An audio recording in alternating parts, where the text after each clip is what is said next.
AyatulQursi is made up of 9 sentences. Allahu la ilaha illa huwa al-hayyul qayyum, number 1. La ta'khudhuhu sinatun wa la nawm, number 2. Lahu ma fis samawati wa ma fil ard, number 3. What's number 4? Man dha alladhi yashfa'u 'indahu illa bi idhnihi, that's number 4. Ya'lamu ma bayna aydihim wa ma khalfahum, number 5. Then وَلَا يُحِيطُونَ بِشَيْءٍ مِّنْ عِلْمِ إِلَّا بِمَا شَاءَ, number 6.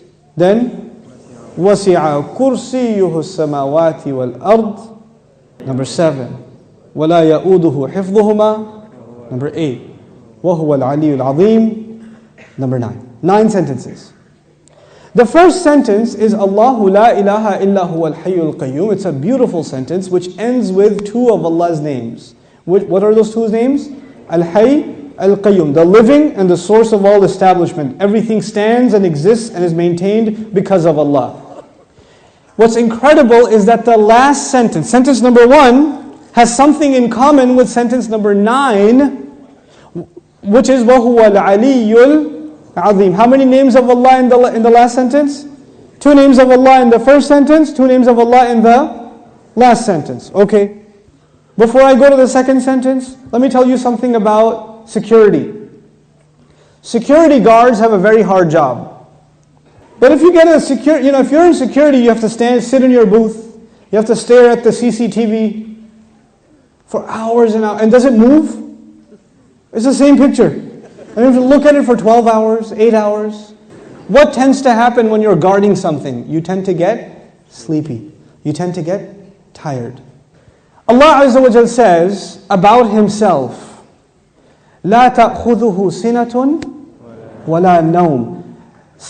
Drowsiness. Drowsiness happens when you're tired.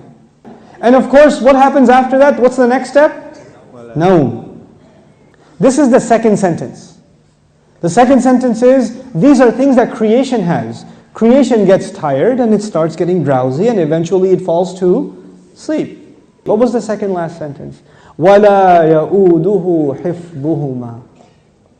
Guarding the skies and the earth does not exhaust Allah. When someone's exhausted, what do they get? Sina and Naum. The second sentence is actually connected to the second last sentence. لا تأخذه سنة ولا نوم ولا يؤوده حفظهما. He says, لَهُ مَا فِي السَّمَاوَاتِ وَمَا فِي الْأَرْضِ. He owns whatever is in the sky and the earth. Now before I tell you further, you need to understand the difference between 2 words, 2 names of Allah, Malik and Malik.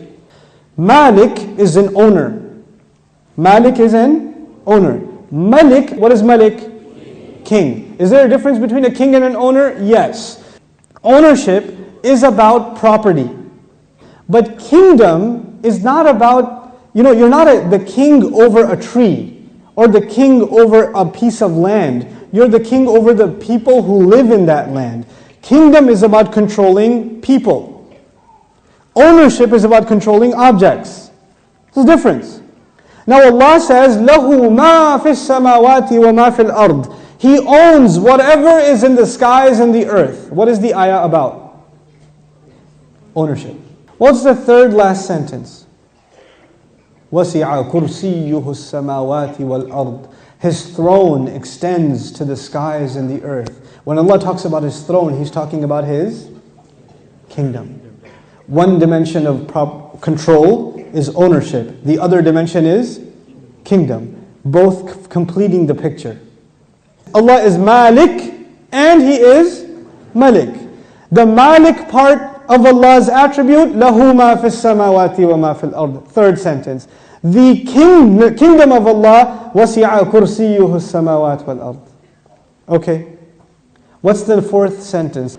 مَنْ ذَا الَّذِي يَشْفَعُ عِنْدَهُ إِلَّا بِإِذْنِهِ. Let's understand this ayah first. Who will come and make shafa'ah with Allah except unless He gives permission? In other words, what is shafa'ah? Shafa'ah means you got connections. Shafa'ah means that you were about to lose your job, but your uncle is the manager and he came and said, no, he's with me. That's shafa'ah. On Judgment Day, we are in trouble possibly, and then somebody comes and says, no, they're with me. They're with me. Go easy on them, please. We beg Allah Azza wa Jal to qualify us for the shafa'ah of Rasulullah sallallahu alaihi wasallam. So this ayah is about nobody having any authority unless Allah gives it to them. وَلَا يُحِيطُونَ بِشَيْءٍ مِّنْ عِلْمِهِ.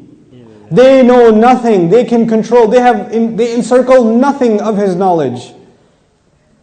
إِلَّا, except بِمَا شَاءَ. The fourth sentence and the sixth sentence are both about a statement about Allah and the only exception. The statement was, nobody has authority to make a case except whoever Allah gives permission. They have no knowledge except whoever He wants to give knowledge to. Otherwise they know nothing. The fourth and the sixth sentence are correlated. The first and the ninth, the second and the eighth, the third and the seventh, the fourth and the sixth. What's left? Middle sentence?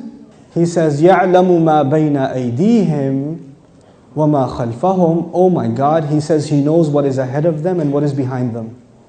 And He knew what is coming ahead in the ayah and what was behind in the ayah. He put in the middle of it is, I know what's ahead and I know what's behind. Who speaks like that? Who speaks like that? SubhanAllah.